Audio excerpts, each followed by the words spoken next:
c'est le gouvernement des juges qui m'empêche de gouverner comme le peuple américain l'a décidé en 2010. Le gouvernement des juges, ça ressemble un peu, Jean-Baptiste Marteau, à un certain Silvio Berlusconi, il a longtemps utilisé cette expression. Oui, mais bien sûr, c'est l'argument classique de tous les dirigeants un peu populistes qui vont essayer de mettre les juges face aux politiques et à l'opinion. Enfin, bien sûr, mais bien sûr. En tout cas, ce que ça prouve cette affaire, c'est que malgré les nombreuses critiques qu'on peut faire parfois sur les institutions américaines, sur le mode de désignation du président, ben, on est une constitution qui a plus de 200 ans, qui tient bon et qui résistera à Donald Trump. Il y a également cette constitution qui va évidemment s'affronter au président américain, puis il y a le rôle du Parlement. On va voir tout un tas de sénateurs, petit à petit, sur tel ou tel texte, qui ont un pouvoir énorme aux États-Unis et qui vont pouvoir être un vrai contre-pouvoir pour Donald Trump. Ça risque d'être une partie un peu difficile pour lui, si en tout cas il doit aller jusqu'à l'affrontement, il risque de perdre au final. Albert Zayon, le contre-poids des Républicains, c'est possible ça? Oui, pour moi la différence entre les institutions américaines et les institutions françaises, c'est que aux États-Unis, qui est une vraie institution, enfin une vraie présidentielle, moi je suis pas présidentielle, les contre-pouvoirs existent et ont un vrai pouvoir. En France, le président n'a pas de réel contre-pouvoir. Le Parlement est souvent muselé, législatif suit. Aux États-Unis, pas du tout, on le voit. Le président peut être empêché, comme on a vu avec Obama pendant 8 ans, on le voit aujourd'hui avec Trump. Les institutions américaines sont très soucieuses sur la séparation des pouvoirs. Parce que pour l'instant, c'est vrai que les Républicains sont très possibles. Bien sûr, c'est là où la Chambre des représentants sont très possibles. Moi, je pense que ça changera quand il ira dans le dur en matière commerciale.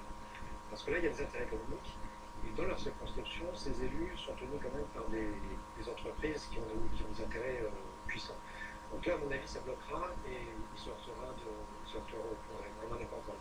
François Nadaille. Assurément, il y a un principe de réalité. On va imaginer que tout le corps républicain rentre dans ces stratégies proprement absurdes sur le plan commercial, on l'a évoqué, mais aussi sur le plan industriel, sur le plan sociétal aussi.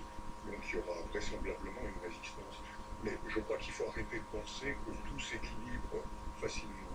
Il aura le temps de faire beaucoup de dégâts avant qu'on revienne à l'équilibre souhaitable. C'est certain. Là, on voit bien que la politique américaine est empêtrée par les décisions qu'il prend, la nature des décisions qu'il prend, et le consensus, le compromis, qu'il n'arrive pas à établir en réalité. C'est compliqué du coup, Albert Zayon. Oui, c'est très compliqué pour lui, puisque se retrouver avec se mettre en minorité par des juges d'une Cour suprême en Californie, à San Francisco, 2 fois, ça fait 2-0. Donc effectivement, il va tweeter s'il veut contre, mais ça va pas être évident, d'autant que le 9e juge qui est conservateur n'arrivera pas à donner des décisions de surprise, visiblement, ça va être compliqué pour lui. Est-ce qu'il peut jouer le pourrissement comme ça à sa bouton de Jean-Baptiste Marteau? Oui, pour l'instant, en tout cas, parce que ce sont des sortes de décrets, alors ça c'est pas exactement la même chose qu'en France, une sorte de décret, mais quand ça va se passer au Parlement sur des textes, il va vraiment falloir avoir une discussion législative face à des parlementaires, notamment des sénateurs, la bataille risque d'être beaucoup plus compliquée. Donc là, on va rentrer dans le dur également pour Donald Trump, et la bataille va pouvoir être un peu plus corsée qu'elle l'est actuellement. Pour l'instant, c'est qu'un échauffement, je pense. Donald Trump à l'échauffement contre les juges, on continue d'en parler après l'intro 20h40, Diane Fergit.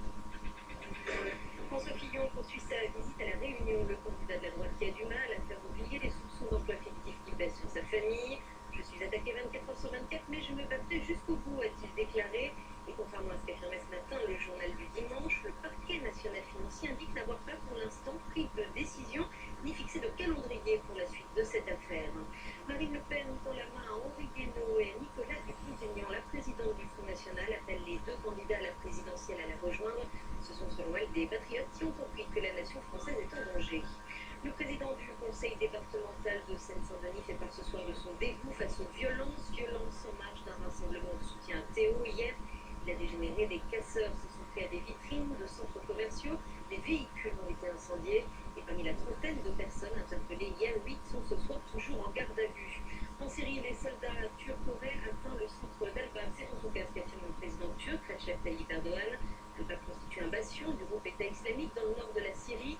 Par ailleurs, l'opposition au régime de Bachar al-Assad se prépare à l'ouverture de négociations de paix à Genève. Elle a annoncé aujourd'hui la composition de sa délégation pour